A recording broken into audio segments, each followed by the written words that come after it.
So we are going to take about the next 30 minutes to just go through the high school registration process. I think many of you, now that you have an 8th grader, you're thinking, gosh, it seems really early to start thinking about high school. We're only just 10 weeks into the 8th grade year, and now we're already thinking about high school. And I can totally see why you would say that. We've always done these meetings in January. And because of needing to schedule about 3,100 high schoolers, it has really been, it's a lot of work or a lot of rush to get it done from January till about March, because we need to have that schedule done so that if we need more teachers, we have time to hire them, that kind of thing. And so because that was such a rush to get done in 11 or 12 weeks, we've actually backed it up a little bit to give us a little bit more time to make sure that we that we can get in everything that we need to do. So that's why we backed it up until, well, it's October 31st, but we decided to do it October, November-ish. So with that, we're going to kind of dig in. We actually have several staff members here who will be available to answer any questions. The presentation part of it, we're not going to stop to do questions during the 30 minutes, but we have all kinds of people here to answer anything that you have. So that'll be the way that we'll do that at the end. So today, what you're going to learn, we're going to, obviously, we're going to focus a lot on how the registration will work. We want to make sure that we include the timelines for registration so you kind of have an idea when things will be happening for your students, both this fall and this spring. We're going to pause a little bit and talk about options available. This is one of the only times that we have the opportunity to have parents right in front of us that we can talk about all of the great things happening in our high school that you may or may not know about. There are a couple programs that are unique to Waterloo schools that we definitely want you to take advantage of, because we're the only, for one of them, we are the only district in the state of Iowa that offers it. So we want to make sure that you leave here with knowledge of those options. And then the last thing, and it's probably the smallest part, but it really is just how to guide your students through registration. We want to arm you with information about what you might ask your child, what you might ask your student, what should be things that you might be wanting to think about as we go through this process. We actually had done this parent registration meeting for I think a decade, and it had been a long time ago, and then we stopped doing it. But over the last years, there have been several reasons that have been in the forefront of our minds about why we needed to bring this meeting back. And the very first one is because students have so many choices in high school. And because of the size of Waterloo schools, we are able to offer more choices than many other districts. So we want you to be aware of what those choices are. We also, you need to know that most all of the jobs out there these days require something after high school. So, and we use the figure of 70+%. Almost every job out there takes a high school diploma. Almost, 90 some percent take at least a high school diploma. But 70 some percent, over about 3/4 of the jobs out there take a post-secondary something. 1 year, 2 years, 4 years, whatever. So we want you to think of the next 4 years for your prospective high school student. We want you to think of what that schedule would look like that would be either a blueprint or a foundation for life after high school. So I think when I was in high school, I think I just signed up for courses that, that sounds good, that sounds good, that sounds good. Take some French, take industrial tech, take whatever. And you still can have your children do that. There's nothing wrong with just doing an interest-based schedule for their 4 years. But we would like you to at least consider, when you have choices, when your children have what we call electives, when they have a slot for electives, we'd actually like you to have that dialogue with them about what courses would align with what they want to do after high school. And the reason for that is there are so many things that they can take right in high school that will benefit them after high school. They can get college credit right now, and they don't pay. If they take it while they're in high school, they can get those college credits out of the way. And the payment, it's on the school's dime as far as it's just included in their high school career. Another reason that we would want you to think about that, we all actually offer a lot of certifications that kids can take. And so certification might be some kind of a license or some kind of a degree or certification that they can also get checkmarked. For example, if we're going to talk a little bit later about some of the nursing programs that we have, they can actually study for and take their CNA license, their CNA degree. And if they pass, they get their CNA done right now. That students may want to be a CNA, a certified nurse assistant, but it's also a precursor to the nursing program. So that's the reason that kids might want to sit down and take it right here, and we pay for that. Otherwise, if they don't take it now, they can certainly wait until they get into college to take that. There's nothing wrong with that. It's just that then it would be on the student's dime or sometimes on the parent's dime. So those are things that we want to make sure we arm you with. We also believe strongly that parents want and need to be involved. And we've found out that parents aren't always aware of the process. Sometimes the student will sign up for classes and then the parents say later, that's not what I would have ever, I wish that we could have had that dialogue. So that's part of the reason here. And then not insignificantly, the last reason is that the process has really changed.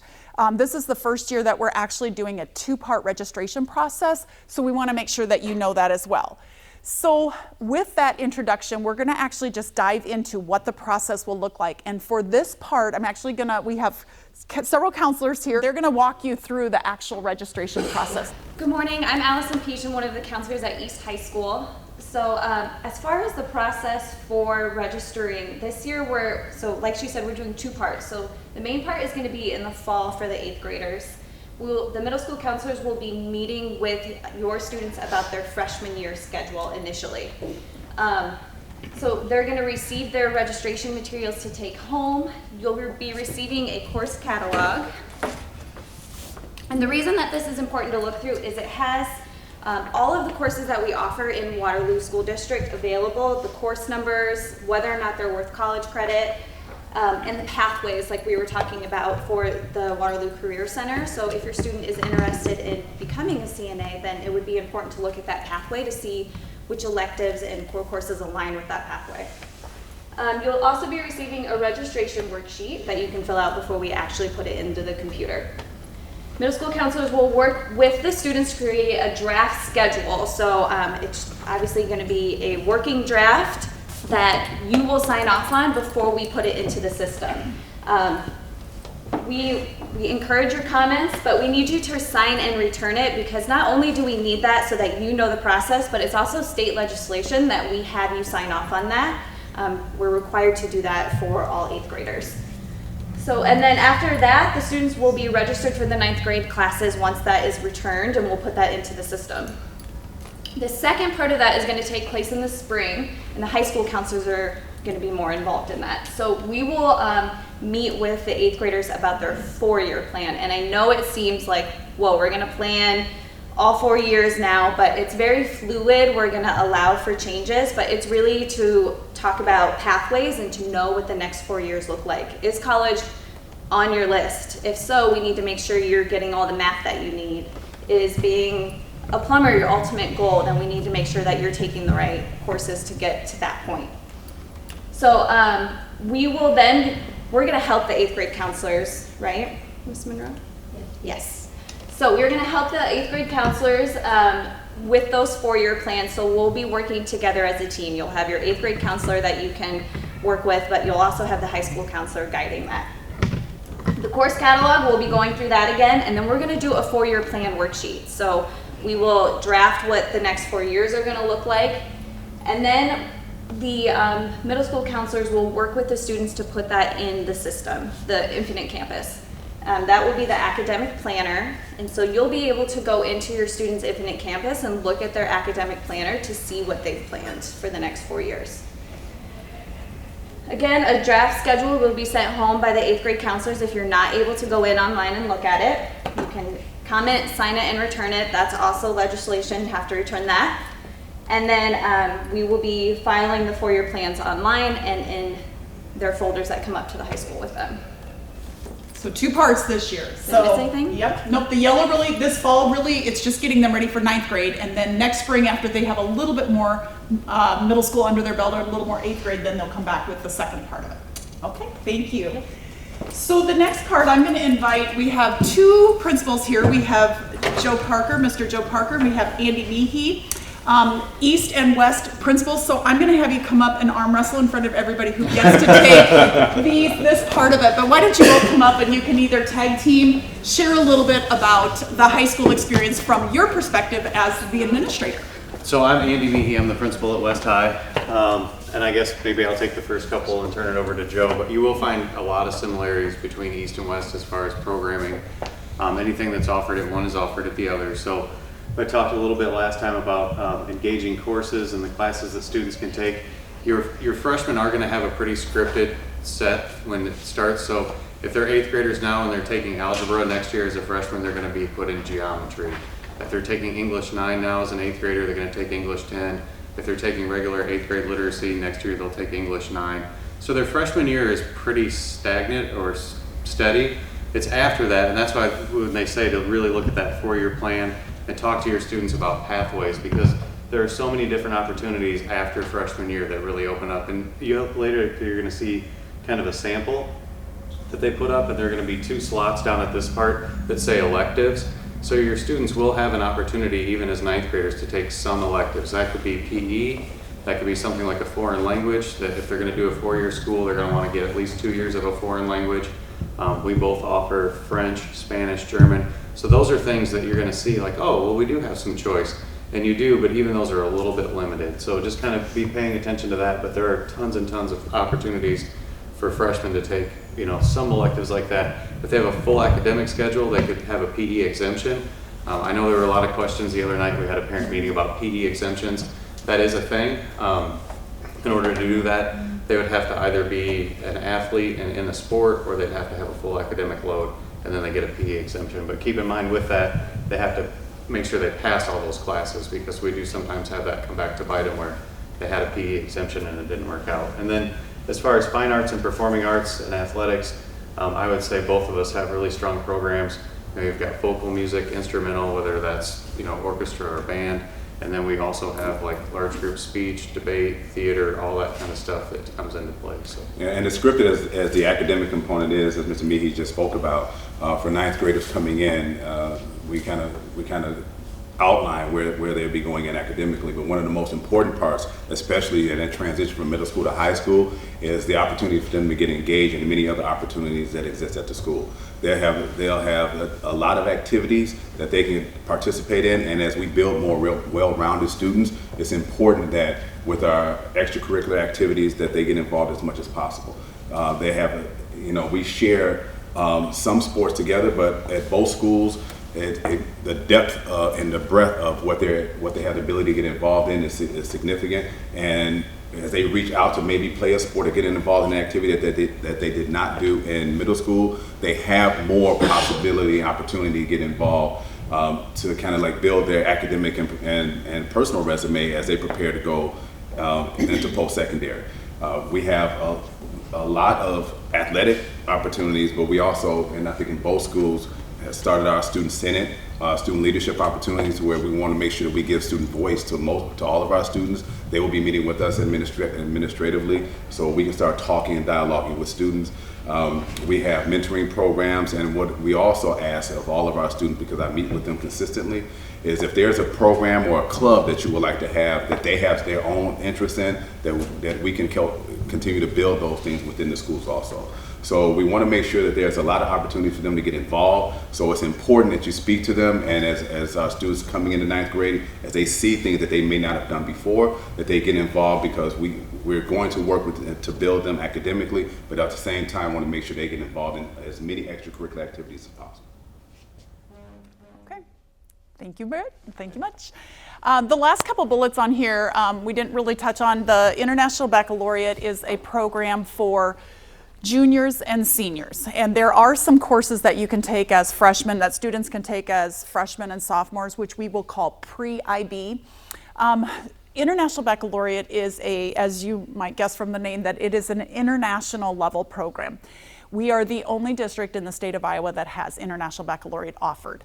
It is, if you are familiar with advanced placement courses for students, this is actually even a level up from that. It is if you have a student who has not been challenged as much as you would like, if you have a student who is just a real go-getter and absolutely wants to take a very rigorous set of courses, IB would be for them.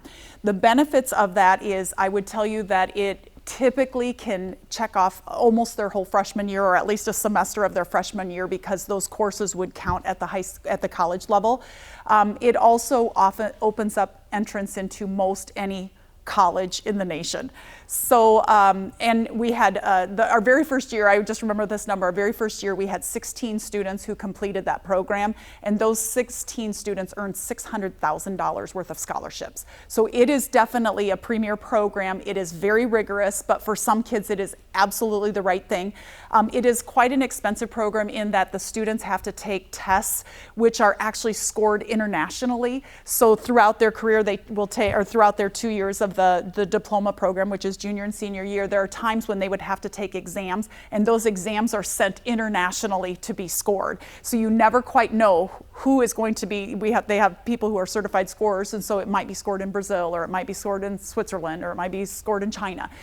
You never know. So, and then students who would get a certain level at the very end of their 2 years, if there's a final test that they take, if they score a certain level, which actually happens to be, I believe, a 23, that's the cut score, if they score that or above, then they would also get an International Baccalaureate diploma in addition to their Waterloo School's diploma, and that would be recognized. I know Iowa International Baccalaureate isn't very well known here in Iowa, but it is very well known all across the nation. Other states have many more programs than what Iowa does. We just happen to be the only district that has it in Iowa. Des Moines used to have it, and they do not have it anymore. It is quite costly to do, but we are committed to offering that program to our students because we know we have students for whom that is definitely a right thing.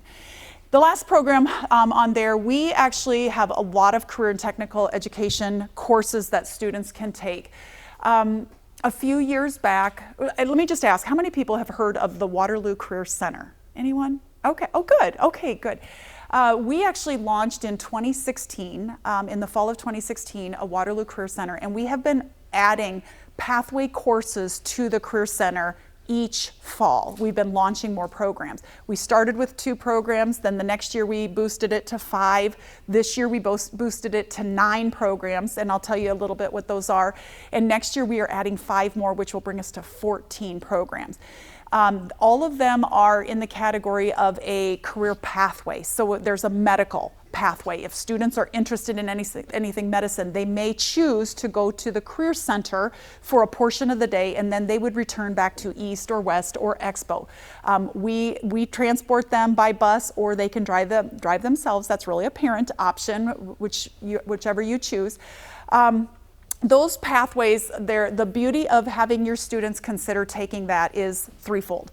Well, fourfold. First of all, it's an amazing experience, and the kids who are over there tell us that the time flies. They never miss the courses at the Career Center because it is very, very engaging. It's very much like the real world. So instead of learning about nursing, they are being a nurse. They wear scrubs. They walk into a room that looks very much like a hospital emergency room. If they are doing the sustained construction, they're going to walk into what looks like a shop where they would do construction. If they're doing the advanced manufacturing, they're going to walk into a room that has all of the state-of-art equipment that you would see at John Deere or somewhere where they do manufacturing.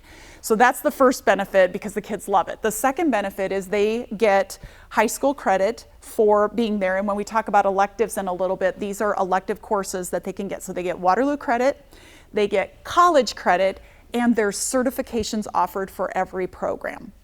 So, and I gave you a couple examples of that. Let me give you one more example. So if students choose, if they're interested in anything contracting as a contractor, maybe they want to be a surveyor, maybe they want to be a builder, maybe they want to be a land developer, maybe they want to be whatever. They could take that course, and then right now there's currently 3 certifications that they could sit for their exam on. So they can get their concrete certification, or will be able to get that.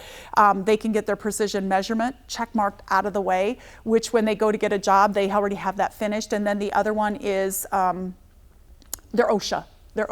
They can get their OSHA requirements done. And we've actually, this year already, we've had the kids sit for the exam, and I don't know, Jeff Frost is here, and he is the director of the Career and Technical Education. We also have Jane Kemp-Olfers, and we have Devin, and all 3 of them are very, very involved in the Career Center. So to give you a glimpse and let you actually visualize what the Career Center looks like, we have a 3-minute video that I'm going to show right now. You can watch this at any point in time. It's online on our YouTube channel. If you go to Waterloo School's homepage and click on YouTube, you're going to be able to find this video. But let's just take a look at what the Career Center looks like.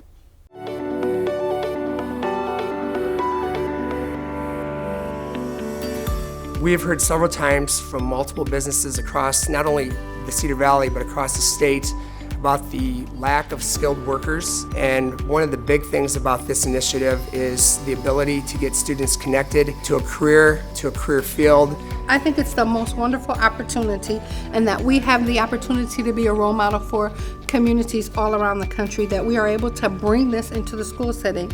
So during the course of their day, students get to master these skills, and then they get to take this and take it with them wherever they go, to use it to whatever the next step in their career is. We run the kids through a program here that is similar to what in the real world we would do in art departments or design firms across the country. You know, they learn some basic, simple skills that from there they can then use the software better. It's on-the-job training here at school.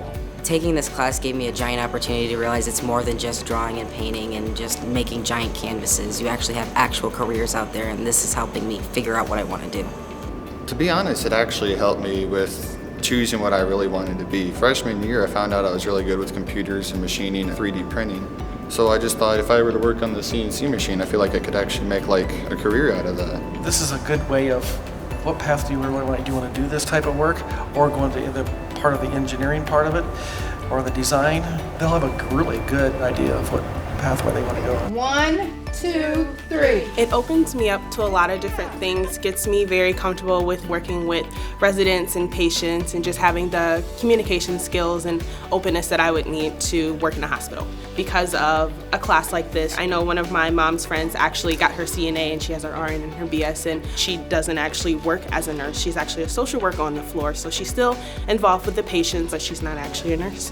They'll learn about various healthcare careers, so that maybe you don't want to be a nurse, maybe you don't want to be a doctor, but maybe you want to be a radiology technician, or you want to be a physical therapist. You can learn about those careers and find a niche that fits you. My name's Logan, and I want to be a CNC machine operator, and thanks to Waterloo Career Center, I could actually have a chance to have that. My name is Kira, and I'm going to be a doctor thanks to the Waterloo Career Center. I'm Alex, and I'm going to be an art teacher thanks to the Waterloo Career Center. My name is Caleb, and I'm going to be a mechanical engineer thanks to the Waterloo Career Center. My name is AJ, and the Waterloo Career Center has opened my eyes to many different careers in art and design. My name is Akwani, and I'm going to be a pediatric oncologist thanks to the Waterloo Career Center. So I want to show you what careers are currently launched right now. We have, I mentioned earlier, we have 9 programs that are up and running right now where kids are already taking classes. We have the nursing health careers, we have digital graphics, we have advanced manufacturing, early childhood education, and that is the only one I would mention. This is the only program that is not housed in the Career Center itself, which I should also mention, the Career Center is in the north end of Central Middle School. Central Middle School was built as a high school back in the 70s, and when we didn't need it as a high school, it became a middle school. There are only 500 students in there as a middle school when it was built for way more than that, double, triple that. So we took over the north end of that building and kind of split the building into 2. So there's the Career Center on one end and there's the middle school on the other end. And so students travel to the Career Center, Central Middle School, for a portion of the day, and then they would go back to their respective high school. So early childhood is actually offered. That's the only one that is not on campus, on the career campus. It is offered at Elk Run Preschool, Elk Run Early Childhood Center. The reason is because it's so hands-on. If you're studying to be an early childhood teacher, what do you need to be able to get the hands-on experience? Kids, right, you need little kids. And so we didn't have any little kids out at the Career Center because it's a middle school and a high school program. And so that one is actually housed at Elk Run Early Childhood Center. We have 2 different information technology programs. We have networking and we have web and mobile apps.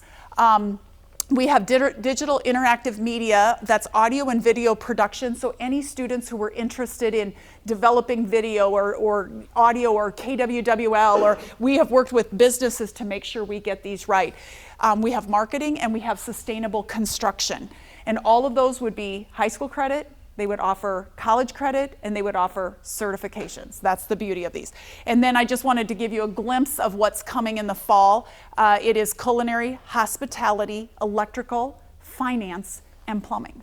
So all of those programs, and they can go there as early as their sophomore year. Many wait until their junior year because they'll get some of their requirements out freshman and sophomore year, but there's no reason that they can't go as a sophomore. But they need to plan for that when they do their 4-year plan. Plan for what program you might want to go into and plan out those courses, and the counselors will help them. So we're coming to the very end. Just a couple more things. I want you to look at first at the side that says tips for families. Up in the upper left-hand corner, it says know who to call. You really need to look at that because it has all of the middle school counselors listed and all the high school counselors. They will be invaluable as you go through this process. Any questions you have, the contact information is there. On the other side of the sheet, it says talk with your child. It's just a list of questions that might be helpful to you. For some of you, you will look at the list and say, oh, that's a great question. And for others, you may not even look at that because you may know exactly what you want to ask. There's no requirement to use those, but it's just intended to be a resource for you. Down in the lower left-hand corner, it talks about Infinite Campus Parent Portal. Just by show of hands, how many people are Parent Portal users already? Okay, some. If you are not, I would strongly, with a capital S, strongly encourage you to sign up for that free parent portal. And there's all kinds of instructions on how to matter of fact, we've put instructions on here. You really do need to do that. If you had elementary kids, it maybe wasn't as useful when they're little, but when they get to middle school and high school, that is invaluable. And I think we already mentioned that part of the scheduling process, you would be able to view certain things on there. We can get it to you if we can't view that, but it's really great to do that. Then on the right-hand side, this is just a note that we want you to make sure that you keep track of high school credits. In Waterloo schools, in order for a student to graduate, they need to have 44 credits. And there's certain class requirements that they have to have. As part of that 44 requirements, they have to have a certain number of English credits, math credits, and so on. But 44 is kind of that magic number. So if you divide that by the 4 years, that means every child needs to get at least 11 credits each year in order to be on track to graduate. So I've shared this at every meeting so far, but I want you to just think a minute. They have done all kinds of research studies to try to predict which kids who go into high school will graduate and which kids will graduate on time. So when they look at that, there's one factor that is the best prediction of whether kids will graduate and whether they'll graduate on time. There's one factor. I want you to just think for a moment what that factor might be. Research studies all over the country. What's the number one correlation between when they enter high school to when they leave?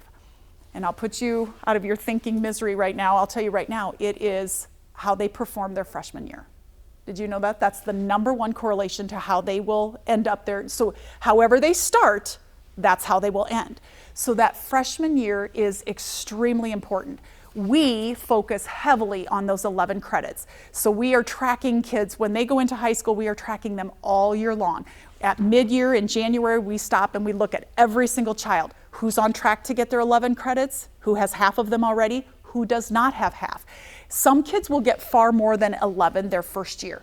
Some kids have already pre-earned some of their high school credits. Maybe they've taken C3 Foundations, which it's a high school course, but we actually offer it in the middle schools right now. If they've taken that course and they've gotten the credit for that, then they're walking into the high school doors with 1 credit already done.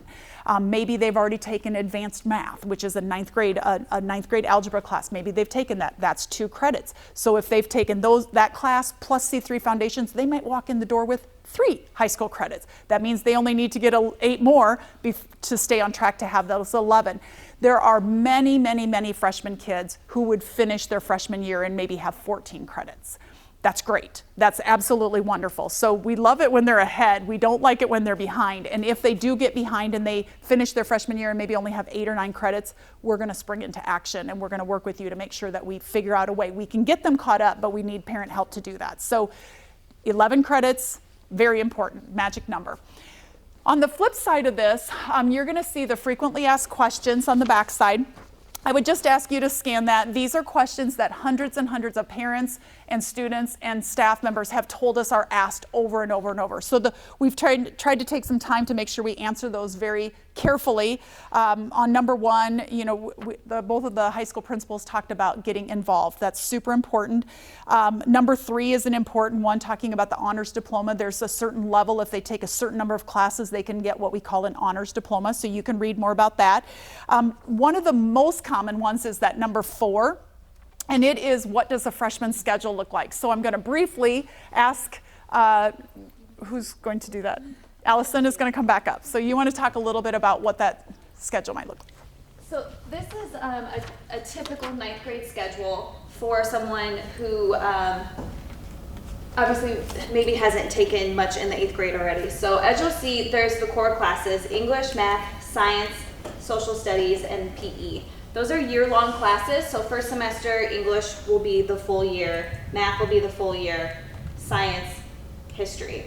For PE, that is, obviously there's some exemptions that come into play, but we do require 4 PE credits to graduate. So PE is a 1-semester course, so maybe opposite of that, they'll take C3 if they haven't already taken that. Seminar is also required. That is like it's like a guided study hall. It's MTSS, so students can work on homework during that time, but teachers guide them and they check on their grades. It's kind of like a homeroom. Think of it more like that way. Teachers will check up on them. If they're falling behind in a certain subject, then they'll have access to resources to help them get caught up. So if they have an English teacher for their seminar, they might take them to the math teacher and say, hey, Johnny's struggling in algebra, can you please help him catch up? That doesn't leave a ton of room for electives freshman year. So there'll be 2 periods per semester that an elective can fit in. And so elective courses can range from being a 1-semester class or a year-long class. Our culinary class, for instance, is a 2-period class, so that would actually take up both of those elective spots in 1 semester. Band would be considered an elective. That's a year-long course, or a semester-long course that is available to freshmen would be like Intro to Metals. Are we still offering that? Intro to Metals? So, yeah. World language. Talk about that. Foreign language? Well, just that world language, even though it's not required to graduate high school, we highly recommend that if that pathway, like Mr. Meehy said, was to go on to a 4-year college. Not all 4-year colleges require you to have 4 years of world language to get into that college, but they will require X number of years to get out. And it's much more expensive and difficult on the college level. So we highly recommend students, if they're looking for an elective, to try a world language, French, Spanish, or German. Okay. Great. When you look through the book, when you get the planning guide, when your students get the planning guide, one of the things that you will notice for the electives, if you were thinking of the Career Center and if there was an area there that the students really want to explore, there are intro courses at the 9th grade level that they may want to work into their schedule. So if they were interested in business, they may want to take the intro to business careers. So there are courses that would be lead-ins. All right? So as we finish up with the last 2 slides, if you have any questions, here's how it works. You can certainly ask. We have lots of people here to answer your questions, but if you have any questions between now and the last day of your 8th graders year, which right now is May 31, you would direct your questions initially to the middle school counselors. After that point in time, when they're not an 8th grader anymore, then all the questions would be directed to the high school counselors, and you have the contact information. That's it for today. So you can stay as long as you wish, and I just really appreciate you coming. We think registration for high school is a very big deal. So we appreciate you being here today. Thank you.